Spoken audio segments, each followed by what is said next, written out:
Next effect of revolution that we are going to see is occurrence of season, right? This is very important. So let's start.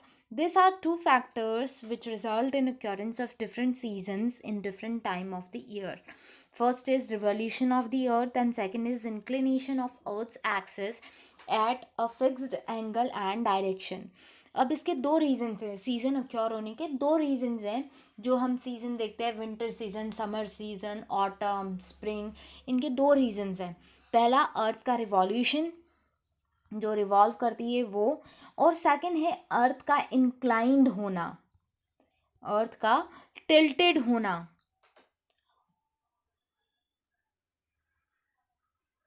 और ये जो tilted होता है ये fixed angle create करता है, that is 66.5 degree, right.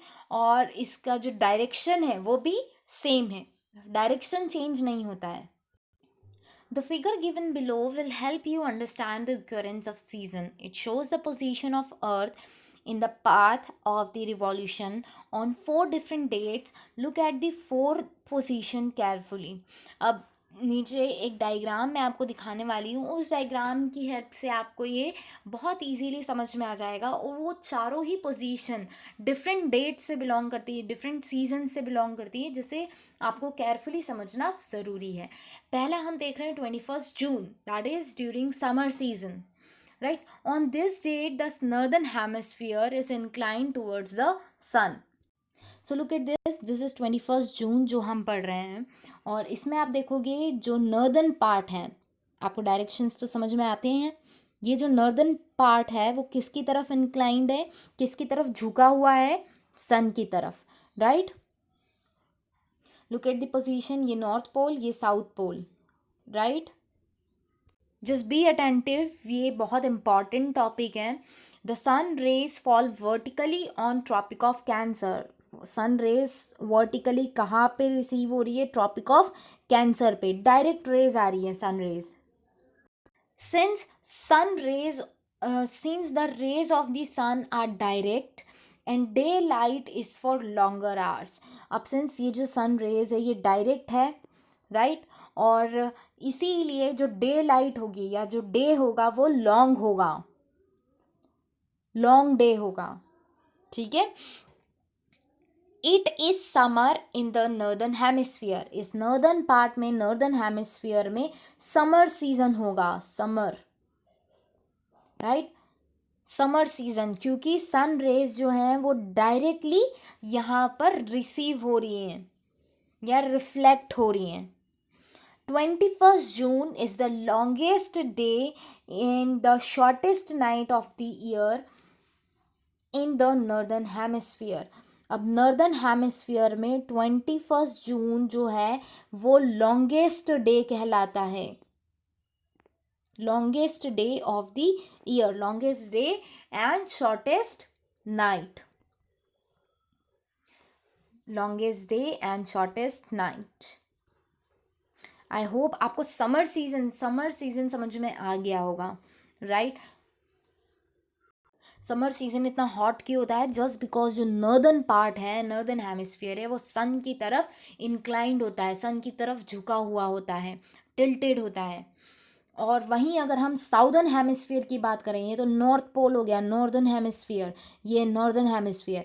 लेकिन जब हम साउदर्न हेमिस्फीयर की बात करें, इस पार्ट की, जो डार्कन्ड पार्ट है, ये साउदर्न हेमिस्फीयर, यहाँ पे क्या कंडीशन होगी, the southern hemisphere the condition are just opposite. यहाँ जो कंडीशन होगी वो जस्ट अपोजिट होगी नॉर्दर्न हेमिस्फीयर की. नॉर्दर्न हेमिस्फीयर में क्या था, समर थी, तो साउदर्न हेमिस्फीयर में क्या होगा, winter. This region is turned away from sun, ये सन से बहुत दूर है, right. And thus receive slanting rays. और ये स्लैंटिंग रेज मतलब रेज अगर पहुंच भी पाती है तो बहुत लिमिटेड अमाउंट में यहाँ पर रेज, सन रेज जो होगी वो पहुंचेगी, right. Day light is for shorter hours. जो डे लाइट होगी वो शॉर्टर आवर्स के लिए होगी, कम समय के लिए होगी. Hence it is winter here, और यहाँ पर क्या होगा, विंटर. जो सन की तरफ एक्सपोज्ड है वो समर, यहाँ समर सीजन, और ये डार्क पार्ट में क्या होगा, विंटर सीजन। और ये डार्क पार्ट नहीं तो हम क्या बोलेंगे, साउदर्न हेमिस्फीयर में विंटर सीजन होगा। Next position that we are going to see is 22nd December. This 22nd December just summer season का अपोजिट विंटर सीजन की बात कर रहे हैं हम, जो कि हमने नॉर्दर्न हेमिस्फीयर में, सिंस हम नॉर्दर्न हेमिस्फीयर से बिलोंग करते हैं, तो हमने यहाँ पर देखा कि समर सीजन होता है, और उसके जस्ट अपोजिट साउदर्न हेमिस्फीयर में क्या होता है, विंटर सीजन। अब जब सपोज हम नॉर्दर्न पार्ट में रहते हैं, अब नॉर्दर्न पार्ट 22 दिसंबर, राइट, दिसंबर में क्या होता है, विंटर सीजन होती है। सो तब हमारी अर्थ की पोजीशन कुछ ऐसी दिखाई देती है, या कुछ ऐसी होती है। On this date the southern hemisphere is inclined towards the sun. अब ये जो साउदर्न हेमिस्फीयर है ये सन की तरफ इंक्लाइंड होता है, सन की तरफ एक्सपोज्ड होता है, राइट, और डायरेक्ट रेस साउदर्न पार्ट पे होती है इंस्टेड ऑफ नॉर्दर्न पार्ट, ठीक है। The sun rays fall vertically on Tropic of Capricorn, और सन रेज कहाँ पे आ रही है, ट्रॉपिक ऑफ कैप्रिकॉर्न पे आ रही है। Look at this Tropic of Capricorn पे डायरेक्टली क्या हो रही है, हिट रिसीव कर रहा है। So it is summer in southern hemisphere, और इसीलिए ये जो साउदर्न हेमिस्फीयर है यहाँ पर कौन सी सीजन होगी, समर सीजन होगा। दिस यहाँ पे समर सीजन होगा, और इसका जस्ट अपोजिट नॉर्दर्न हेमिस्फीयर जिससे हम बिलोंग करते हैं, यहाँ पर विंटर सीजन होगा। अब 22 दिसंबर साउदर्न हेमिस्फीयर वालों के लिए लॉन्गेस्ट डे होगा। वो लोग जो साउदर्न हेमिस्फीयर में या साउथ पार्ट में रहते हैं, southern part of world, not of India, southern part of world, वहाँ पर लॉन्गेस्ट डे कौन सा होगा, 22 दिसंबर। लेकिन हम नॉर्दर्न हेमिस्फीयर में रहते तो हमारे लिए लॉन्गेस्ट डे कौन सा है, 21 जून, राइट, और शॉर्टेस्ट नाइट होगी यहाँ पे। On the other hand northern hemisphere is turned away. अब नॉर्दर्न हेमिस्फीयर सन की रेज से स्लांटिंग रेज आ रही हैं, तो यहाँ क्या होगा, winter season, right, days are shorter hence it is winter here. यहाँ पे जो डेज होंगे वो शॉर्ट होंगे, और इसीलिए ये विंटर सीजन कहलाएगा। 21 June and 22 December are known as summer solstice. Solstice. Summer solstice. 21st June and 22nd December are known as summer solstice. Solstice का मतलब क्या है, the day when sun is overhead either of the two tropics. ये वो position जहाँ पे दोनों में से किसी एक ट्रॉपिक पे सन की रेज वर्टिकल जा रही हो, इस पोजीशन को हम सॉल्स्टिटाइज कहेंगे। इन दो पोजीशन को solstices, this is summer solstice and this is winter solstice, right. अब हम इसे समर सॉल्स्टिटाइज क्यों कह रहे हैं, सिंस हम नॉर्दर्न हेमिस्फीयर से बिलोंग करते हैं, इसीलिए हम इसे समर सॉल्स्टिटाइज कहेंगे। जो लोग इस साउथ पार्ट में रहते होंगे वो उसे विंटर सॉल्स्टिटाइज कहेंगे, लेकिन नॉर्दर्न पार्ट के रिस्पेक्टिव में दिस इज समर सॉल्स्टिटाइज, और यहाँ पे नॉर्दर्न पार्ट में विंटर होता है, इसीलिए winter सॉल्स्टिटाइज।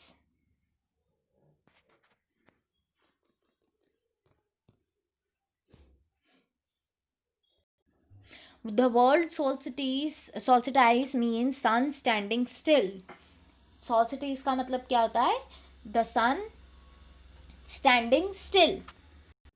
Now the next two dates that we are going to study is 21st March. पहला हम पढ़ रहे हैं 21st मार्च, ये वाली पोजीशन, अर्थ की जो पोजीशन, इस पर्टिकुलर पोजीशन में जब अर्थ रहती है, राइट, तब कैसा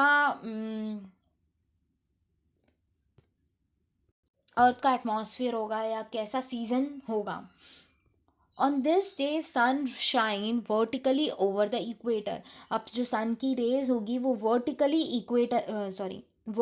इक्वेटर पे रहेगी, दोनों side equal, right. half northern and half southern. This is southern, this is northern, right. तो आधा नॉर्दर्न आधे साउदर्न पार्ट पे क्या होगी, इक्वली क्या होगी, सन रेज रिसीव करेगी earth. Therefore all places on the earth have equal day and night. और इसीलिए इस पर्टिकुलर पार्ट पे इक्वल डेज और इक्वल नाइट्स होगी दोनों side, to this and opposite of this, दोनों तरफ equal days and equal night. The northern hemisphere has spring while southern hemisphere has autumn. अब इसका जो नॉर्दर्न पार्ट है यहाँ पे स्प्रिंग सीजन होगी, और इसके साउदर्न पार्ट पे, सॉरी, इसका जो नॉर्दर्न हेमिस्फीयर है यहाँ पर कौन सा सीजन होगा, स्प्रिंग सीजन होगा, और इसके साउदर्न पार्ट पे ऑटम सीजन होगा. ठीक है, आपने पढ़ा है spring season and autumn season, right. Next which we are going to study is 23rd September during autumn season, right. On this date again sun shines vertical over the equator. अब sun की जो rays होगी वो vertically कैसी होगी, अर्थ के equator. Since ये dark इसलिए दिखाई दे रहा है क्योंकि हम उसे पीछे की साइड से देख रहे हैं, लेकिन अगर सन के फेस की तरफ देखें, सन की पोजीशन से देखें, तो इसका जो अपोजिट साइड है वो क्या शाइन करेगा, राइट. तो उस पर्टिकुलर पार्ट पे वर्ड जो सन रेज हैं वो इक्वली नॉर्दर्न और साउदर्न पार्ट पे रहेंगी, and which causes equal day and night all over the earth. At this time northern hemisphere has autumn. अब northern hemisphere में कौन सा सीजन होगा, autumn सीजन होगा, और southern में spring सीजन होगा.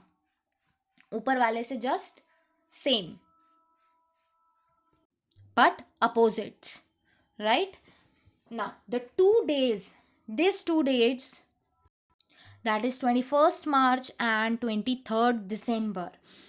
The 2 days 21st March and 23rd September are called equinoxes. इसे क्या कहते हैं, equinox कहते हैं. They are called equinoxes, meaning equal nights. As the sun is overhead at equator, days and nights are equal length throughout the world on these 2 dates. In particular 2 dates पर जो days और nights हैं पूरे world में equal होती हैं, equal days and nights. फिर जैसे जैसे अर्थ की पोजीशन चेंज होती जाती है, ये क्या होगा, डेज लॉन्ग होती जाएंगी, नाइट्स शॉर्ट होती जाएंगी. फिर पोजीशन चेंज होगी, डेज नाइट इक्वल होंगे, फिर सीजन चेंज होगा, और यहाँ पे क्या हो जाएंगे, डेज शॉर्ट हो जाएंगे, नाइट्स लॉन्ग हो जाएंगी, राइट. फिर सीजन चेंज होगी. तो कंटिन्यूसली सीजन चेंज होती रहती है क्योंकि अर्थ की पोजीशन जो है वो चेंज हो रही है. 21st March is called spring or vernal equinox, and 23rd September is called autumnal equinox. Look at this. This is autumnal equinox and this is spring equinox. In particular position को equinox कहते हैं या इन दोनों को solstice कहते हैं. Now seasons की summary, जैसे 21 जून में आप जब भी कोई पोजीशन आपको समझ में नहीं आ रही है तो look at this chart. Tilt of northern hemisphere is towards the sun, right. Tilt of southern hemisphere is away from the sun. On 21st June we are talking about.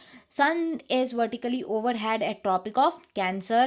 Northern hemisphere has sun, southern hemisphere has winter. Length of days and night in northern hemisphere में longer होंगे, southern hemisphere में days shorter होंगे.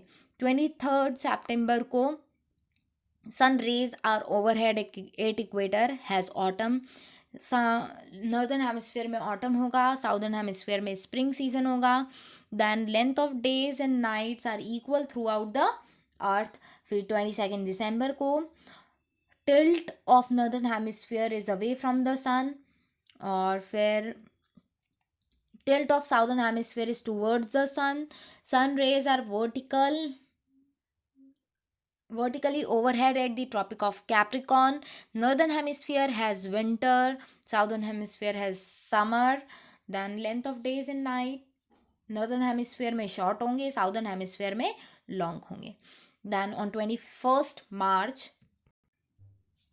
सन rays are vertically overhead the equator, northern hemisphere में spring होगा, southern hemisphere में autumn, और days और night की लेंथ इक्वल होगी थ्रू आउट द अर्थ। तो यहाँ पे हमारा चैप्टर ख़त्म होता है।